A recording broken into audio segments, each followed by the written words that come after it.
كان قولهم إلا أن قالوا ربنا اغفر لنا ذنوبنا وإسرافنا في أمرنا وثبت أقدامنا وانصرنا على القوم الكافرين. ترجمہ: اور وہ اپنی اس دعا کے سوا کچھ بھی نہ کہتے تھے کہ اے ہمارے رب، ہمارے گناہوں کو اور ہمارے معاملے میں جو ہم سے زیادتیاں ہوئیں انہیں بخش دے اور ہمیں ثابت قدمی عطا فرما اور کافر قوم کے مقابلے میں ہماری مدد فرما. وما كان قولهم إلا أن قالوا ربنا. اور وہ اپنی اس دعا کے سوا کچھ بھی نہ کہتے تھے کہ اے ہمارے رب، یعنی رسولوں کے ساتھی تکالیف پر بے صبری نہ دکھاتے اور دین کی حمایت اور جنگ کے مقامات میں ان کی زبان پر کوئی ایسا کلمہ نہ آتا جس میں گھبراہٹ، پریشانی اور تزلزل یعنی ڈگمگانے کا شائبہ بھی ہوتا، بلکہ وہ ثابت قدم رہتے اور مغفرت، ثابت قدمی اور فتح و نصرت کی دعا کرتے.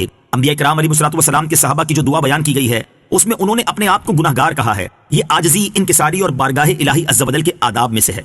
لیکن لطف کی بات یہ ہے کہ وہ خود کو گناہ گار کہہ رہے ہیں اور ان کا پروردگار عز و جل انہیں ربانی یعنی اللہ والے فرما رہا ہے. اور حقیقت میں لطف کی بات یہی ہے کہ بندہ خود کو گناہ گار کہے اور اس کا رب عز و جل اسے ابرار، نیکوکار فرمائے. کسی بزرگ کا فرمان ہے کہ ساری دنیا مجھے مردود کہے اور رب کریم عز و جل کی بارگاہ میں میں مقبول قرار پاؤں. یہ اس سے بہتر ہے کہ ساری دنیا مجھے مقبول کہے اور رب کریم عز و جل کی بارگاہ میں میں مردود قرار پاؤں. آیت سے یہ بھی معلوم ہوا کہ اللہ تعالیٰ کی بارگاہ میں اپنی حاجت پیش کرنے سے پہلے توبہ و استغفار کرنا آداب دعا میں سے ہے.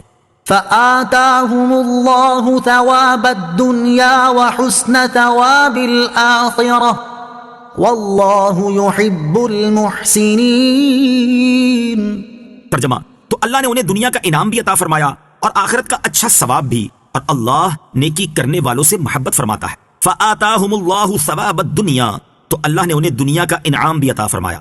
انبیاء کرام علیہ الصلوۃ والسلام کی معیت میں دین خدا عز و جل کے لیے جد و جہد کرنے والوں کے بارے میں فرمایا کہ ان کی حسن نیت اور حسن عمل کی وجہ سے اللہ تعالیٰ نے انہیں دونوں جہان کی کامیابیاں عطا فرمائی. دنیا میں انہیں فتح و نصرت سے نوازا اور دشمنوں پر غلبہ عطا فرمایا، جبکہ آخرت میں ان کے لیے مغفرت، جنت اور رضا الہی کا انعام رکھا. اس سے معلوم ہوا کہ آخرت کا ثواب دنیا کے انعام سے کہیں زیادہ ہے، کیونکہ آخرت کے ثواب پر لفظ حسنہ زیادہ فرمایا ہے. اور یہ بھی معلوم ہوا کہ دین کی خدمت کرنے والے کو دنیا بھی ملتی ہے. يا أيها الذين آمنوا إن تطيعوا الذين كفروا يردوكم على أعقابكم فتنقلبوا خاسرين. ترجمہ: اے ایمان والو، اگر تم کافروں کے کہنے پر چلے تو وہ تمہیں الٹے پاؤں پھیر دیں گے، پھر تم نقصان اٹھا کر پلٹو گے. ان تطیعوا الذین کفروا، اگر تم کافروں کی اطاعت کرو گے. تفسیر: یہاں مسلمانوں کو بہت واضح الفاظ میں سمجھایا گیا ہے کہ اگر تم کافروں کے کہنے پر چلو گے یا ان کے پیچھے چلو گے، خواہ وہ یہودی ہوں یا عیسائی یا منافق یا مشرک، جس کے کہنے پر بھی چلو گے وہ تمہیں کفر، بے دینی، بد عملی اور اللہ تعالیٰ کی نافرمانی کی طرف ہی لے کر جائیں گے. اور اس کا نتیجہ یہ نکلے گا کہ تم آخرت کے ساتھ ساتھ اپنی دنیا بھی تباہ کر بیٹھو گے. کتنے واضح اور کھلے الفاظ میں فرما دیا کہ کافروں سے ہدایات لے کر چلو گے تو وہ تمہاری دنیا و آخرت تباہ کر دیں گے. اور آج تک کا ساری دنیا میں مشاہدہ بھی یہی ہے. لیکن حیرت ہے کہ ہم پھر بھی اپنا نظام چلانے میں، اپنے کردار میں، اپنے کلچر میں، اپنے گھریلو معاملات میں، اپنے کاروبار میں ہر جگہ کافروں کے کہنے پر اور ان کے طریقے پر ہی چل رہے ہیں، جس سے ہمارا رب کریم عز و جل ہمیں بار بار منع فرما رہا ہے. بل اللہ